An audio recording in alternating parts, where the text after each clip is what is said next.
tanpa kita sadari di luar sana banyak orang yang ketakutan dengan yang namanya santet.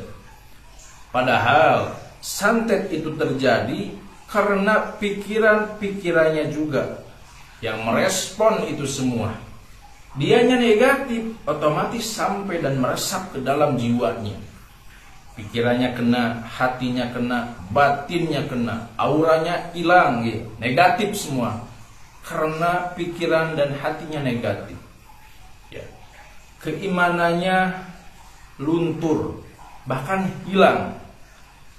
Ketika keimanannya kokoh, pikirannya sehat, hatinya sehat, selalu berhusnudon, berprasangka baik kepada Allah Subhanahu wa taala dan menyandarkan segala perkara kepada Allah, karena sebaik-baik penolong hanyalah Allah Subhanahu wa taala. Yakin, wallahi, segala yang disebutkan tadi tidak akan pernah terjadi. Bagaimana Kang cara menangkal santet? Bukankah itu gaib dan ada dan diamalkan oleh orang-orang terdahulu sejak zaman dulu? Ini perbuatan dolim yang sangat merusak. Memang ada, ya, entah sihir dan yang lain sebagainya. Rasulullah pun pernah disihir oleh kaum kafir Yahudi. Ada kisahnya. Silakan cari kalau tidak percaya. Saya di sini hanya ingin membahas dan meluruskan akal sehat.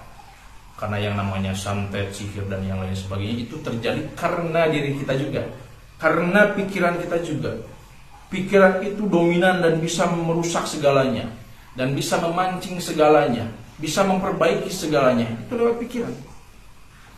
Ya, sakit sedikit dikaitkan, ini sedikit dikaitkan. Seperti apa cara menangkalnya? Tolong disimak.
A'udzubillahi minasyaitonirrajim. Bismillahirrahmanirrahim. Assalamualaikum warahmatullahi wabarakatuh. Bismillahirrahmanirrahim. Ala ni'matillah, la haula wala quwata illa billah. Amma ba'd.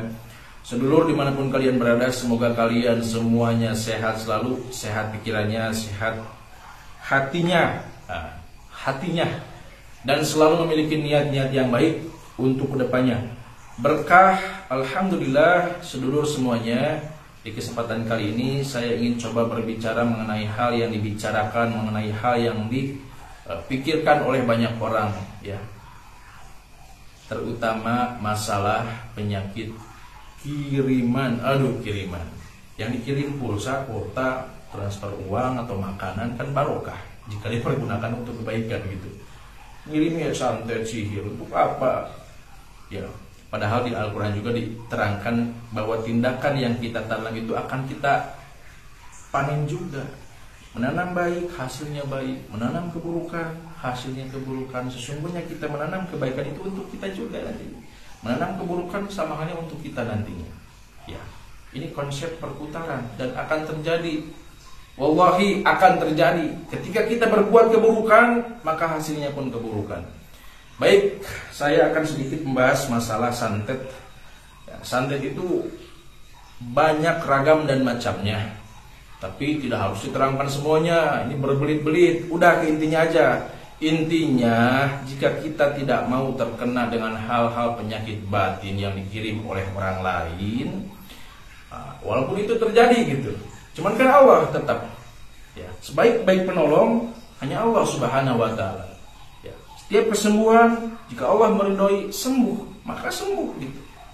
Ya, tidak ada yang sulit dan tidak ada yang tidak mungkin bagi Allah Subhanahu wa taala. Jika Allah berkehendak jadi, maka jadilah gitu. Jadi untuk apa memikirkan hal-hal yang negatif? Ketika orang banyak sekali kasusnya, contoh memang penyakit medis yang memang tidak terdetek oleh medis itu sendiri, langsung dikaitkan dengan yang namanya santet atau sihir, kiriman dari ini, itu, sebagainya. Ini banyak, di daerah saya pun banyak, di luar daerah saya pun banyak gitu. Karena sebetulnya ini penyakit pikiran dari guncangnya batin, lemahnya iman. Bisa jadi karena memiliki penyakit, bisa jadi karena memiliki situasi yang tidak mengenakan, musibah yang ada di dalam kehidupan, kesusahan dan yang lain sebagainya. Itu kan cakupannya hal-hal negatif tuh. Ya.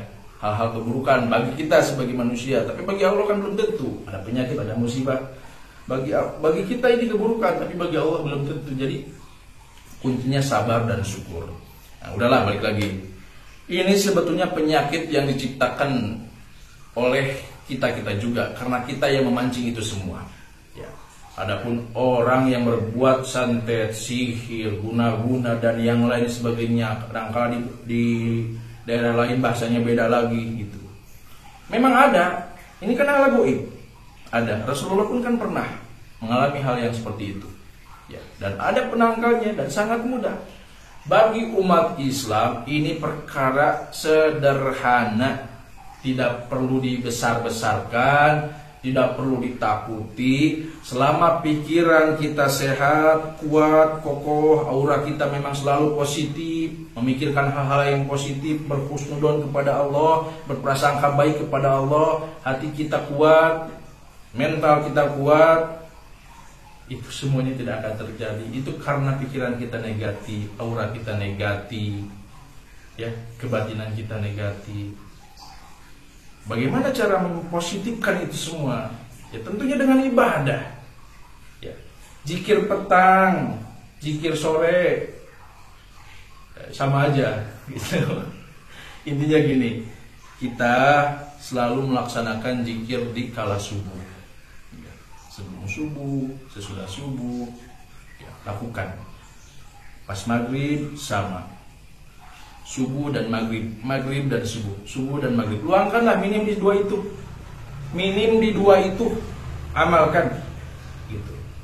Zikirnya seperti apa, Kang? Apa aja banyak, ya. Bukan hanya zikir, baca Quran, itu kan meningkatkan aura positif kita. Selama aura yang ada di dalam diri kita positif, maka wallahi santet, kedoliman yang dibuat oleh seseorang itu tidak akan sampai, karena aura kita lebih dominan positif gitu. Ya, itu secara sederhananya. Karena kan saya selalu membahasakan dengan sesederhana mungkin ya, di channel YouTube Kang Periha agar mudah dipahami oleh siapapun. Gitu. Karena banyak sih selalu datang WhatsApp, Kang, terima kasih, bahasanya mudah dicerna, bahasanya mudah ditangkap, mudah dipahami. Yaitu saya tidak perlu membelit-belit atau bahasa-bahasa yang banyak orang tidak paham. Ya, bahasa sederhana seperti ini aja. Intinya kalau kita selalu melakukan zikir di kala subuh, ya, zikir di kala maghrib, cukup minimal 2 itu. Ya, kalau nggak bisa semuanya minimal di 2 itu. Dengan benar-benar kita melakukannya, kita membaca Quran, memperbanyak zikrullah di 2 waktu itu minimal. Itu sama halnya meningkatkan aura positif yang ada di dalam diri kita, berpengaruh ke dalam pikiran kita, jiwa kita, aura kita, hati atau kalbu yang ada di dalam diri kita. Itu meningkat tanpa kita sadari. Aura kita lebih dominan nantinya. Adapun aura negatif itu kan bentuknya kiriman, ya, yang ditunggangi oleh jin, ya, yang diinginkan oleh seorang manusia. Itu kan hal negatif, mengandung aura negatif, energi yang negatif, ya, datang kepada diri kita. Tapi kita lebih dominan auranya positif, itu secara tidak langsung berbalik, bahkan tidak sampai minimalnya. Nah, itu secara sederhananya gitu. Jadi intinya udah jangan pusing-pusing lah, ini kita obrolan santai untuk sedulur AHA ataupun untuk para subscriber semuanya dimanapun kalian berada. Makanya selalu saya tekankan di awal video itu, ya, di awal-awal video selalu saya bilang semoga sehat pikirannya, semoga sehat hatinya, dan selalu memiliki niat-niat yang baik untuk kedepannya. Karena niat baik itu walaupun belum dilakukan sudah tercatat. Beda halnya dengan niat buruk, sebelum dilakukan itu tidak tercatat. Itu semuanya ada di agama, ya. Jadi silakan diresapi apa yang sebetulnya terjadi dalam diri kita. Entah mungkin kita selalu negatif kepada orang lain, entah mungkin kita selalu memikirkan hal-hal yang negatif. Adapun penyakit, musibah, apapun keadaan hidup, kita harus berhusnudon, berprasangka baik kepada Allah Subhanahu wa taala. Serahkan semuanya, ya. Bertawakal. Sifat tawakalnya keluarkan. Memasrahkan diri kepada Allah Subhanahu wa taala dengan cara kita berikhtiar, berdoa, berusaha. Tidak ada kesusahan yang abadi, tidak ada kesenangan yang abadi. Di dunia itu memang seperti itu. Semuanya naik turun. Siapa yang senang?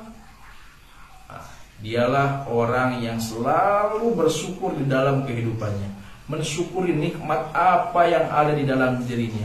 Karena orang yang tidak bahagia, dia orang yang lupa akan nikmat yang diberikan oleh Allah Subhanahu wa taala. Nikmat hidup minimal lah. Masih bisa hidup, masih bisa berikhtiar, memperbaiki diri, banyak kesalahan diperbaiki. Toh kita nanti akan pulang gitu. Pulang kemana, Kang? Kan adanya alam ruh, alam kandung, alam dunia saat ini. Kita ulangi, ada alam ruh, alam kandung, dan sekarang alam dunia gitu. Ya. Bakal pulang ke alam kubur, pembangkitan, padang mahsyar, perhitungan. Itu bakal terjadi karena alam sebelum-sebelumnya pun kita sudah mengalami loh. Alam ruh, walaupun kita tanpa sadar. Alam kandung sama, walaupun kita tanpa sadar, tapi ada wujudnya, ada bentuknya secara lahir gitu. Jadi apa yang harus ditakutkan? Maka cari guru untuk membimbing hidup kita, cari sahabat karib yang baik untuk menangkal kita dari hal-hal negatif. Kalau belum ada sahabat yang baik, cari. Kalau sudah ada sahabat yang baik mengarahkan selalu dalam kebaikan dan menegur kita dalam kebaikan, ketika kita berbuat kesalahan, pertahankan, jangan kau tinggalkan. Kalau belum ada, cari itu. Udahlah, santai sih. Gampang kalau dalam agama Islam itu gampang. Saya pun banyak kok yang ini itu ditantang, ini itu di WhatsApp mau disantet ini gara-gara saya sering menerangkan hal-hal semacam ini. Bodoh amat gitu kalau bahasa kasarnya. Biarinlah. Untuk apa kita menggubris ucapan, tindakan, tingkah laku seseorang? Yang penting kita lurus ke depan. Jadikan setiap apa yang sudah kita tinggalkan menjadi pengalaman berharga untuk kedepannya. Ya, agar lebih baik, fokus untuk selalu berpikir, berbuat dalam ruang lingkup kebaikan. Semoga ada kebaikan manfaat untuk semuanya. Ya. Coba dengarkan dari awal sampai akhir, ya, gitu. Dengarkan dari awal sampai akhir, resapi siapa yang salah sebetulnya, gitu. Ya, semoga menjadi kebaikan, saya ulangi. Dan setiap kehilapan yang saya ucapkan atau kesalahan yang saya ucapkan, saya mohon maaf sebesar-besarnya karena saya pun manusia biasa, pasti ada hilaf lah, seperti itu. Jika ada kebaikan itu semuanya murni datangnya dari Allah Subhanahu wa taala. Semoga menjadi keberkahan untuk saya, untuk para seluruh AHA, untuk para subscriber semua gitu. Semoga menjadi kebaikan dan keberkahan untuk kita semuanya. Saya tutup. Akhirul kalam, wabillahi taufiq wal hidayah. Wassalamualaikum warahmatullahi wabarakatuh. Salam seduluran.